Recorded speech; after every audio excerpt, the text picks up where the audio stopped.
ఆరుగాలం కష్టపడి పండించిన పంటపై ప్రకృతి కన్నెర్ర చేసిందే. అకాల వర్షం రూపంలో రైతు నోటికాడ ముద్ద లాగేసిందే.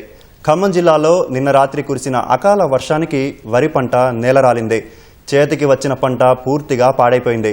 మధిర, వైరా, సత్తుపల్లి, ఖమ్మం నియోజకవర్గాల్లో వరికి తీవ్ర నష్టం వాటిల్లింది.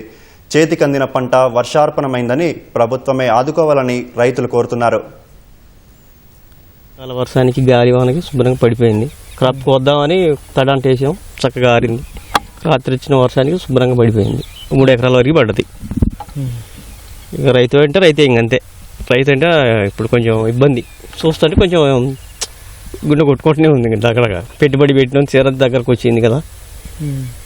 ఇదే వర్షం లేకపోతే ఇలా కటింగ్ అయ్యేది, అది కోసేవాళ్ళం వచ్చేది. 2 మిషన్లు వచ్చి అక్కడ ఉన్నాయి రెడీగా. అందుకే రాత్రి అనుకుని వర్షం పడదు. ఇక అంతా ఆగమైంది. మళ్ళీ వారం ఆగాల్సిందే అది. ఇక మళ్ళీ ఈ లోపల వర్షం వచ్చిందంటే ఇంకా కోసుడు లేదు. మళ్ళీ కరిగట్ చేసుకోవటం ఇంక మళ్ళీ వానాకాలానికి. దీన్ని కవర్ చేయాలంటే మళ్ళీ ఒక 10 రోజులు ఆగాలి. 10 రోజులలో మళ్ళీ వర్షం లేకుండా ఉంటే ఆ పడ్డది మొత్తం లేపాలి. ఒక్కొక్క ఎకరానికి 3 గంటలు పడుతుంది కటింగ్. పెట్టుబడి పెట్టిన నోటికాడికి వచ్చింది, మొత్తం నేల గడిచింది. ఏం లేదు, కింద రాలిపోయింది. ఆగం కొయ్యేది కావట్లేదు. మొత్తం నీరు, మిషన్ కూడా జరగదు. ఆగమైంది. పెట్టుబడి 60,000 పెట్టుబడి అయింది. నాటుకూలు, విత్తనాలు ఇవన్నీ ఆగం మందు పెట్టి ఏం లేదు. నోటికాడికి వచ్చింది, ఆగమైంది. కింద రాలింది. మిషన్ పోద్దామంటే కొయ్యేది కాదు, ఏం కాదు.